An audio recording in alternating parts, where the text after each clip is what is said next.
Dudes, welcome back to the channel. Christian and I are filming this part of the video before the actual video starts. We just hit 10,000 subscribers on the channel, so we wanted to give you guys a huge thank you for that. As part of hitting 10K, my brother and I are going to be doing a question and answers video. So on Christian and I's Instagrams, which we'll put right here, we have a post up. Yeah, right there, dog. We have a post up where you can go comment and ask questions, or you can just comment them on this video and we'll be pulling them from here too. You can ask any questions about our lives, how we got into off-road, opinions on certain builds, anything you guys want. That's already a big one. Yeah. How we got into off-road. Yep, that's one of the big ones. So you can shoot your comments and questions down below or on our Instagrams. Make sure to go check it out. We're thinking that's going to be the next video though, but for now, enjoy this one. Dudes, welcome back. Welcome back to another video. Today we're going to be working on the tube chassis OBS. I do have a couple more parts ready to go in this thing. The first one being a fiberglass dash. This is the Fiberworks full-size Navi dash. It's the same size, or the same dash that we ran in the 92 F1 build. So I need to get this completely mounted in the truck, get it notched out for the cage, and then all the mounts in here as well. And then we can go ahead and start mounting stuff in the dash. I don't know what I'm going to be doing with that yet. I just know that I am mounting it, so that's going to be going in. We also have the two front seats for the truck as well. These are a set of Sparco Pro 2000 containment seats, fiberglass shell. These are some pretty nice seats. The mounts for these are already done in the truck. I literally just need to bolt these things up, but I do need them because I need to figure out the spacing between the seats and the dash. So that is definitely a necessity. I do need that. But that'll be super easy. It's literally just bolting those in, ready to go. The other thing that I did kind of off camera between this video and the last one is the motor and trans are actually in the truck. So this was kind of a big ordeal that we did off camera.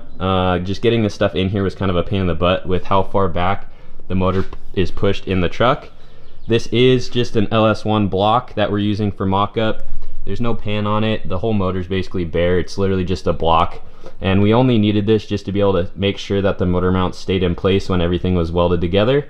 But this right here is the actual trans that's going to be going in the truck. It's a Turbo 400 with a billet tail housing on it, and then it has all beefed up internals inside of it. This trans was made by Maximum Transmissions out of Hesperia, California. It's the same company that built our transmission. The only differences between this one and the one in our truck is that this one is the stock case and ours has the reed case on it. So a little bit different, but internally they're exactly the same transmission, both Turbo 400s, so that's pretty cool. I also did get the carrier bearing somewhat in place. It's just tacked in place right now. The next step with all of this stuff is getting the drive shaft actually made and then cycling everything to make sure there's no binding and the plunge on the drive shaft isn't too crazy. I did set this carrier bearing up where it needed to be in relation to the link geometry, so everything should be good there. I just want to make sure that the drive shaft is in, everything cycles before I start doing anything else here off the carrier bearing mount.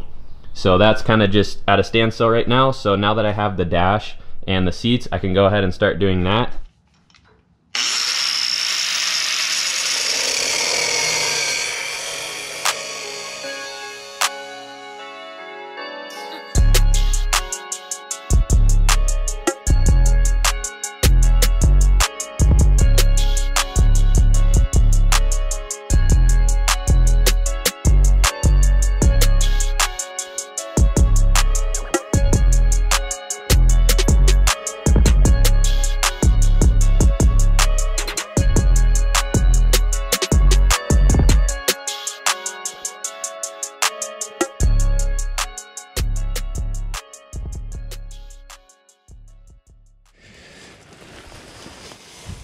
Oh my. After getting those old mounts knocked out on the windshield frame, we went ahead and got this dash somewhat fit in the truck. It's just kind of roughly cut out around the tubes right now. It still needs to go in, like get pushed in quite a bit to the seats. So we're gonna come in here, start taking out more and more and actually getting, this is just a straight cut right here. But we need to come in and make this rounded obviously to fit to the tube better. But there's a bunch of clearance issues to this gusset, and then underneath this tube coming out right here hits the dash as well. There's a bunch of stuff up in here that we've been running into issues with, so There is a bunch of stuff that we've been trimming slowly just to make sure we don't take too much off, but it's definitely fitting in the truck pretty good now, and it's actually staying by itself, which is good. So it's been about 2 weeks since the last time I filmed a clip on getting the dash mounted in the tube chassis. I guess a couple clips did get deleted somehow when I was mounting the dash, but I have been waiting for a couple parts to come in. I needed a die, and I needed the back seats to be able to finish the center console for the truck to match off of the dash. So show you guys what I've been working on here. I did have a clip that was showing everything, how the dash fit to all the tubes now that it is final. So as you can see, everything fits around all the tubes super nice now, all the way around. And then the front lip up here fits. There's the VIN, cut it out for the VIN, and then it fits all the way around the windshield frame, super nice. And then coming up underneath, I did get the dash mounted, so I just did some tabs off of the cage work. As you can see up in there, there's another one, and then there's one over here on the side. So there's 6 mounting points right now holding the dash in. I still need to do another one in the center up here, and then there's going to be 2 more, one on this side and then one on the opposite side to hold the bottom part of this dash in. But now that the dash is fit, I was waiting on a die to be able to bend 1 1/4 tubes, so that came in. And then, like I was saying before, I was waiting on the rear seats, because the front seats and the rear seats in this thing are different, and the spread for the seat mounts are different as well. So I needed to get the rear seats, which are the Sparco Sprints. It's just a different style Sparco seat, but they're both Sparcos. But they do have a different spread at the bottom for the seat mounts. So I did get these so I can start figuring out, as you can see I already started on it, the center console tubes. Now that I have everything to start making the center console, I went ahead and started with these 2 tubes right here that land on the C-pillar, come down to the floor down here. So the main center console tubes can land on those tubes right there. And then I came on to the bottom side of the dash right here and cut a bunch of this out. This used to be all boxed in.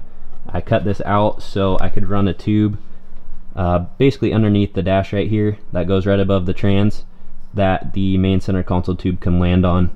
So everything has like a nice seamless look. The dash comes down and then it'll go straight to the center console. So a couple things I still need to do is obviously make the second tube for the center console. I need to get some tabs for the bottom side of this dash to mount it, because it is still pretty flimsy. And then I'm more than likely going to add another tube that runs across the 2 main tubes right here, just to tie everything together. And it'll help when this all gets tin worked in. It'll have something to land on instead of just being open back there and the tin will be all flimsy. So I do have a couple things left to do, but the first thing is getting this other main center console tube made. And whenever you're making duplicate tubes like this, it's always good to take notes on what you're doing. So I do have everything written down right here, exactly what I did. So I just need to copy this, and then we'll get that other tube in and then start getting tabs and stuff like that made.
And there we go.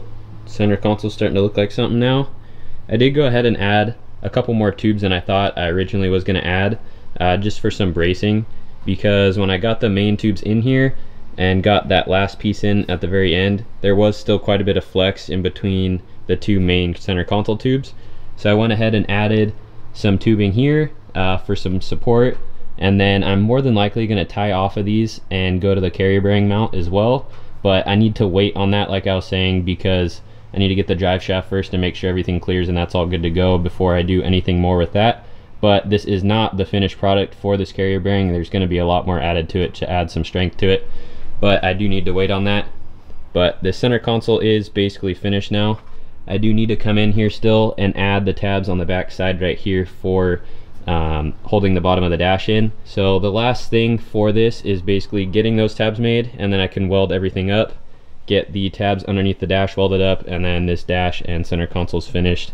I'm not going to be doing the tin work for any of this, but that would be the next step on this.